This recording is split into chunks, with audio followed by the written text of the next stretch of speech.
पुरी जिला टेलांग ब्लॉक अंतर्गत जगदलपुर ग्राम अष्टदेवी माँ पादुकी कहीं केबी कालू माँ एठे पूजा पाउछंती। माँ ग्राम जनक स्वप्नादेश हेले कहले मु आग गाँ मुंडे गोटे बरगछ मूल अच्छी तुमे सेठाकु जाई पूजा अर्चना करिब, किंतु से लोकटी आसी देखे माँ बसिछंती। तापरे पूजा अर्चना करागला, किंतु बरगछ आज पर्यंत केही कहि पारुनांती तार मूल केउठारे।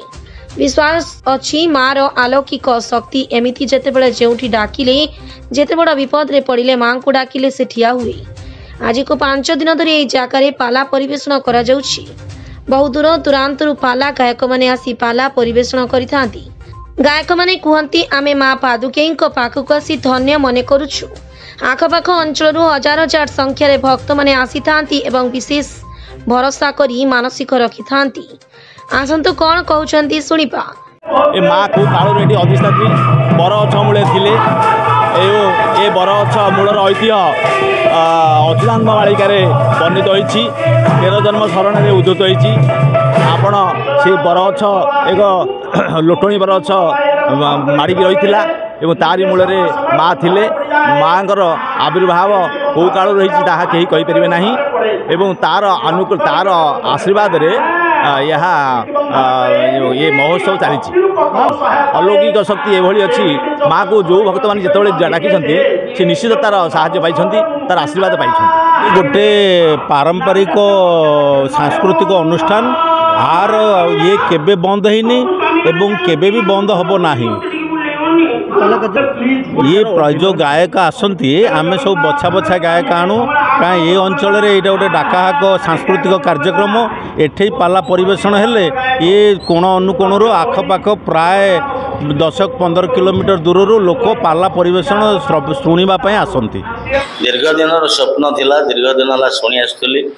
जगदलपुर मंच हूँ उन्नत मंच आठिकार आतिथ्यता स्वतंत्र ता आज सौभाग्य आसी अत्यंत खुशी आ खुशी व्यक्त कर।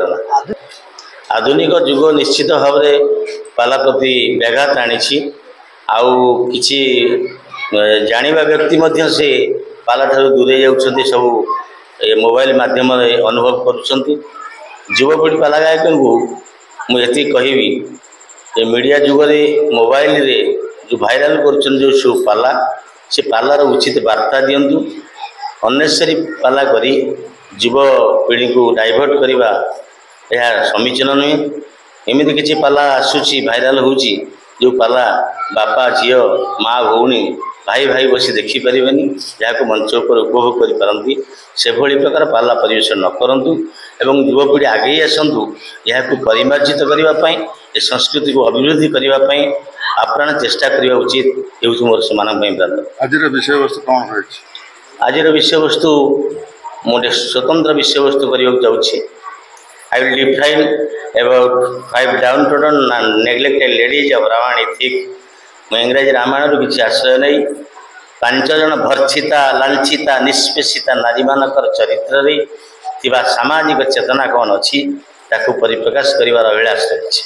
पुराण को पुराण कले संस्कृत पढ़ती तेणु पाला पाला एमती गोटे विषय आध्यात्मिकवादी जहाँ जीव परम राम को एने बर्तमान गायक बुझाते तार ज्वलंत उदाहरण।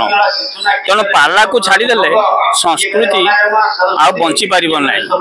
ये जगतर पाला हूँ गोटे परंपरा संस्कृति आध्यात्मिकवाद संस्कृति एवं लोक को शिक्षा दबार संस्कृति एवं भगवान का नाम नबार संस्कृति। माँ को एमती अलौकिक शक्ति अच्छी कल्पना करी हब।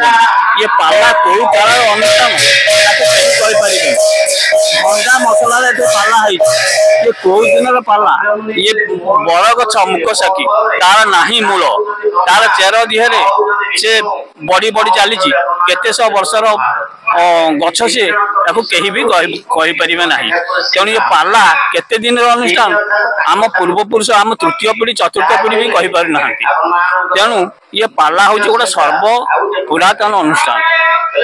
आ ये जगह भी सबुठु उत्तम जगह लोक मैंने एठी पाला श्रवण करने को बहुत खुशी आग्रह आसती आ ये जगह भी समस्त पसंद करती पुरी श्रीक्षेत्र में जमी 12 मास 13 पर्व है ये जगह 12 मास 13 पर्व से अनुपात पालन करा जाए।